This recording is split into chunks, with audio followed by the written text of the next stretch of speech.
What's up, everybody? This is Erin Darling Taralva. You're listening to Hot Pizza Ass Podcast.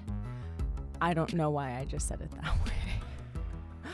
Whatever. It's a new dawn. It's a new day. It's a new life. And I've recorded this podcast like 5 times over the past week. And I knew I wanted to talk about social media success. And then I was like, that sounds so salesy. and also, there are 2 ideas of social media success, right? Like, there's the idea of gaining followers, converting, selling a product, promoting whatever it is you do. And there's the idea of like, I'm just using this for personal connections and staying in touch with people. And then there's the idea of I'm addicted to this and I need to create boundaries for myself to create a healthy life. And I think the reason why I keep doing this podcast and deleting it is because I really don't know which of those is more important. And I guess it would be weird for me to make a how to be successful at social media episode without really knowing that first. So I'll just say this. I work a lot as a social media consultant. I kind of got into it randomly. And if you want like pointed advice about, growing your followers or a business or whatever you're doing, you can contact me and I can answer your questions or you can hire me, whatever. But I'll tell you how I got into this. It's kind of an interesting story. So I got into this because I wanted to take vocal lessons, but I was super broke at the time. So I offered a trade to a local voice teacher and I offered to help her build out her socials and create custom content for her. And she was into it. And so we did a trade in exchange for weekly vocal lessons with her. I was able to help her create a custom web series for her. And I advised her heavily on social media and kind of helped her create more of a community because that's something that's important regardless of how you use your socials. And that's the best social media is about, in my opinion, it's about community and connection and cultivating a conversation. That's a lot of C's right there. That's a lot of alliteration. But I think you guys, you kind of get what I'm saying. Like, the best social media is social media that elicits that, like a connection or a conversation. Like, when I think about social media success, I think of, in my opinion, I'm successful at social media because people understand who I am to the point where I've received jobs, like acting jobs or opportunities through my social media. So there's something that I'm doing that is showing an aspect of myself that is presenting an image where someone's like, oh, okay, I get that person. And sometimes it's a director or a casting director or someone, or it's a stranger that's like, oh, I feel like I know that person. I want to check out their podcast. And just on my level, my personal experience, that's kind of like, okay, cool. I consider myself a success here. And I really don't think it's about the numbers, sales, conversion, whatever. But that being said, I have worked for businesses that are concerned in that. And I've helped them with that too. But first and foremost, I feel like your social media should be more focused on the things I said before. Like, what is conversion? Right? Like what is promotion if you're not connecting with people? Like, do they really care? They do if you're a celebrity or if you're like a recognizable brand name. But if you're just out here posting on your socials like, come to my stand-up show, cool. Like, your friends will go. Maybe someone that wants to check out what you do will go. But if you aren't connecting, if you're not creating opportunities for conversation, if you're not being clear about, who you are in some way, the likelihood of that leading to like a massive conversion or building a massive fan base is slim. So there are a lot of things to talk about when it comes to socials. And I think that's why this podcast has been hard, to record. But ultimately, you guys knowing me, and this has come up in so many episodes of my podcast, I love boundaries. I love talking about boundaries. And I think that social media boundaries are incredibly important. And I'm talking about like time boundaries, energy boundaries, who you want, looking at your feed type of boundaries, and also what you are emotionally ingesting, because everything you see on your feed is going into your eyes, into your mind. Like, you are metabolizing that. So it is important in terms of cultivating what you want to be thinking about, what you want in your psyche. And sometimes maybe you don't want to see an ex all the time. You want to move on. You don't want to think about that. Or maybe you have some friends or people you know that post a lot of really negative shit, and you aren't in alignment with that. It's just like not where you're at. And I think that blocking people or unfollowing people really gets a very bad reputation. Like, people associate that with being immature. And I'm on the opposite plane. I believe that it is a sign of maturity. Doing what's right for you is always a sign of maturity. And knowing that other people's opinions is not what determines what is right or wrong for you, right? And, you know, if you need a refresher, you can go back and listen to the last episode about how to be a hot pizza ass, because I talk a lot about stuff like this, like really being in your worth and not letting other people's like opinions or expectations determine what it is that you do, how you are, choices you make, down to your social media. And I think that social media has become such a big part of everyone's lives, unfortunately, that it is important to kind of like decide what your relationship with socials are and how you want to use them and what your boundaries are.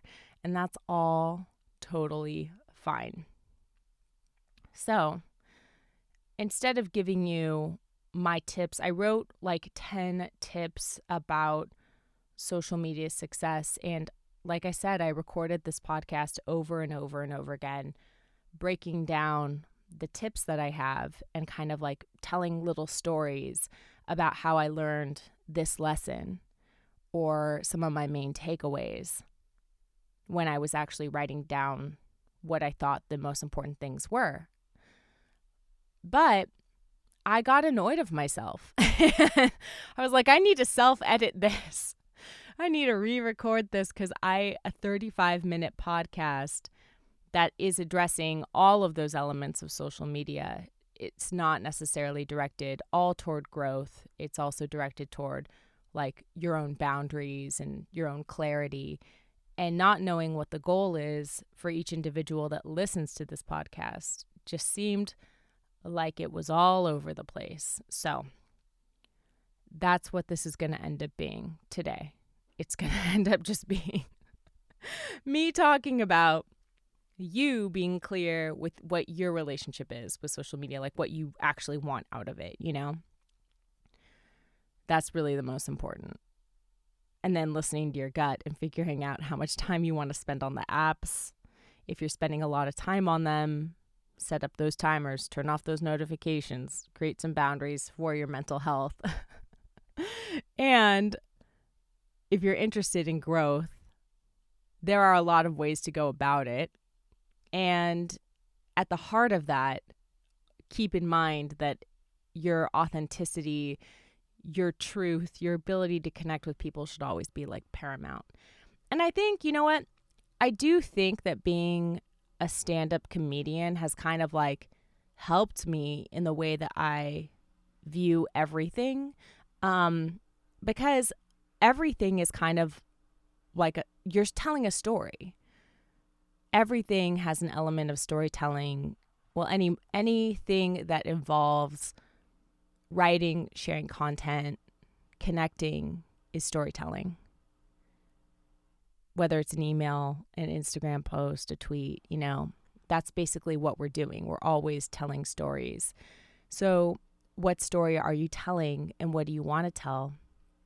And keep in mind that what you're sharing is giving other people a window into what you are.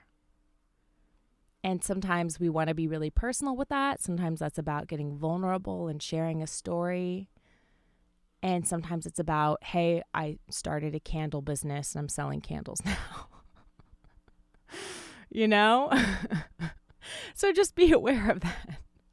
I think the reason why I'm thinking so much about social media these days is because I have been on Facebook more in the last 6 months than I have in like the last 6 years, because I had a very close friend who passed away during the pandemic. And when that occurred, we don't live in the same city. This is a friend of mine from back home. I grew up in Northern California, and there was a support group, like a remembrance group for him. And actually, Facebook is how I found out that he passed away, which is also a sign of the fucking times. And I was invited to a Facebook group. That's how I found out he died. It was crazy because, of course, at that moment, I'm just picking up my phone, like calling people that knew him, being like, what happened? Is this true? What? And that was hard to process. It's even hard for me to think about right now, because when you lose someone and it's in a pandemic and you don't know if you're going to be able to go to a funeral or not, and also you don't know what happened to them, it's actually really unsettling. I'm sure you can imagine. I'm sure there's actually a lot of people that have been through this. A lot of people that have lost friends and loved ones, family members possibly, during this pandemic. So my heart goes out to you. But back to Facebook, because I found out through Facebook and because there was a support group on Facebook, I've been checking in regularly and reading posts, contributing, trying to keep the memory alive, and also write down everything that I do remember because it's important for the family to know. So I've been doing a lot of that, and as a result, I've been spending more time on that platform. I do not like Facebook. I don't like what it's become. And I've seen a lot of crazy negativity, and I've had to, unfollow even family members who, by the way, I still have a good relationship with. If I unfollow someone, it doesn't mean that I hate them. It's just me drawing a boundary, being like, I don't want to see that. This is a problematic belief that I don't align with. Also, during the BLM protests, I saw a lot of crazy stuff too. So I did have to unfollow some people, but I would not have known that that's how they felt if I hadn't seen their Facebook posts, So those boundaries were for me, just for my social feed. Now that I'm spending time on that platform, checking in on this Facebook group, and I was introduced to the Memories feature. Do you guys know about Memories? It's basically Time Hop. So if you go to Memories on Facebook, you can see on this day, 8 years ago, this is what you were doing.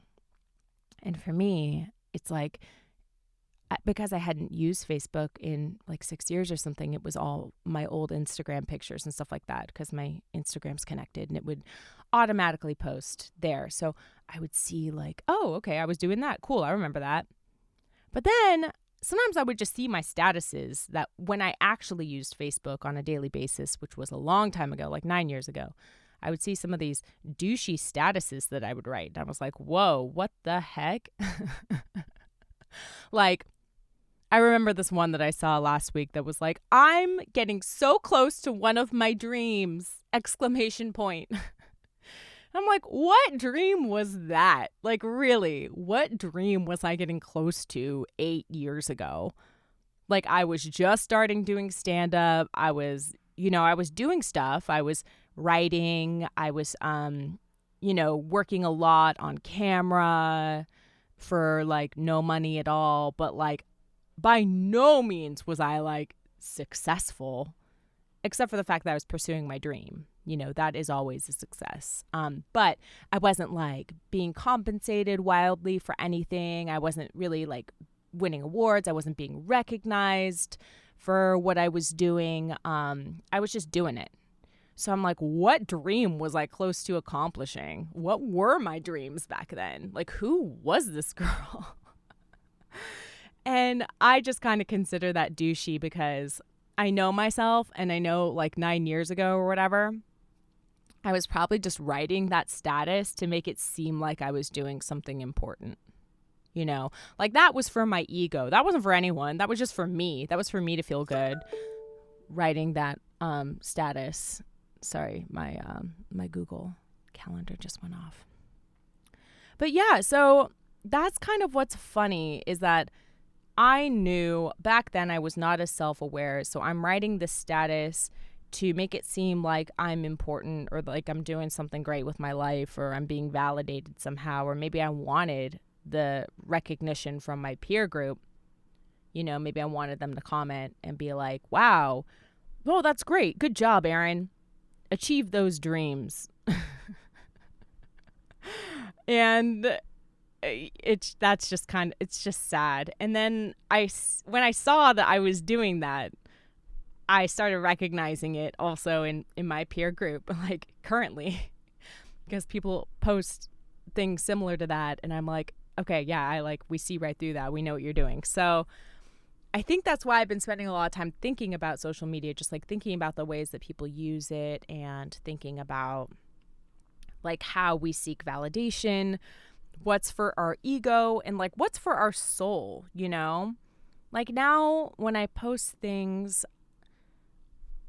and if I choose to, you know, open up about something, it's really coming from a place of like wanting to be seen, wanting my experiences to be heard, and wanting to provide it as an opportunity for other people to kind of like relate and connect to what it is that I'm saying. And I think that's a more effective way to use it rather than just like the cheap ploy of I'm doing something cool or I'm about to achieve something. Not going to tell you what it is though. The worst are the posts that are like, I have some great news. Oh, something so cool is happening, but I can't talk about it now. Stay tuned. Those are the worst. So this conversation that we're having right now is not really an insight into the mind of someone that's a social media consultant, although maybe you can kind of see how I think about content a little bit. I think it's just more of kind of an observation about social media in general and how people use it and what's good and what's not good and what's effective and what actually creates interest, you know, what creates a moment.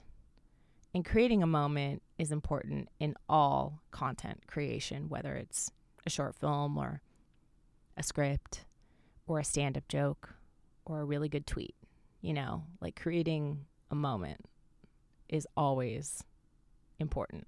Like that's the goal, not just a moment that people just scroll through and forget about it. But that's the irony of social media is it's all something someone's just going to scroll through or a lot of people will just scroll through, forget about it, won't even read. In fact, that's kind of how the podcast started. My podcast started because I posted a picture of me with a piece of pizza on my butt talking about accepting my body for what it was and overcoming challenges related to, you know, judging myself, thinking I wasn't worthy, thinking I wasn't enough. And when I finally got the courage to post the picture, which by the way, it took me months to post the picture itself. In a way, you could almost say it took me decades to post that picture. I was nervous because I knew some people would just look at the picture and they wouldn't read what I was actually saying. So that's the dilemma. That's the social dilemma. A good documentary, by the way, which you guys should all watch. So what I just want to leave you with is think about what you want out of socials. Use it as such. Release the things that you don't need or things that make you feel bad, and don't feel bad about releasing those things. And if you're addicted to apps, set timers, turn off notifications, take control of your experience. Always remember that you're really in control. Don't give away that power, right? There are ways to limit your time on the apps. There are ways to create boundaries. And we can bitch about Facebook all day and how much we hate it. But like, if we really hated it, we wouldn't be on the app, you know? Think about that. Think about that. So now we have a 20-minute episode, which is, I think, way better and a little more real than the 35-minute episode that I was going to do originally. So I'm just going to leave that here. And thank you guys for listening to this episode. I have some really fun guests coming. The next 2 episodes I've recorded last week, and they are great. I just need to sit down and edit them. I'm not going to tell you who they are. See, this is me doing the social media thing of like, I have something great coming up, and I'm not going to tell you what it is. Okay, I'll tell you what it is. I have 2 episodes coming up. One is with my really good friend, writing partner, and stand-up comedian Erica Rhodes. You guys love her. And I also recorded one last week with Rachel and Leah from the Basic Witches podcast, who are great. It's all about spirituality and, being a bad witch. And they're really fun and great. And I love their take and their perspective on life. And Erica, you guys, I can't even describe. I love Erica. And if you guys do follow me on socials, you probably know that Erica and I are good friends and that we've worked together, and I have a lot of respect for her. She's very smart and funny. And that conversation, I really don't want to tell you guys about because, I cry in the episode. We do get kind of emotional. This has been an emotional time, really, in general, for Erica's gone through a lot. And, I have too. And it all just kind of comes out. So that's what you guys can see in that episode. So you have some cool things to look forward to in the month of January in Hot Pizza Ass. So thank you guys so much for listening to this episode.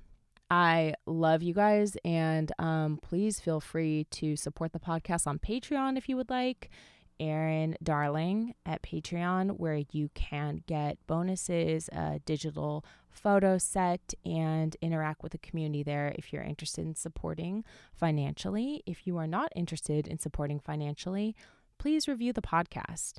Go to iTunes, give me 5 stars, drop a quick sentence about your favorite episode, and not only will that help me, but I will also read your review, and I will know what you like about my show. Basically, just more validation. So thank you guys so much. And I will see you guys next week with a new guest, a new day, a new everything. I'll talk to you guys later. Thanks for listening to Hot Pizza Ass Podcast.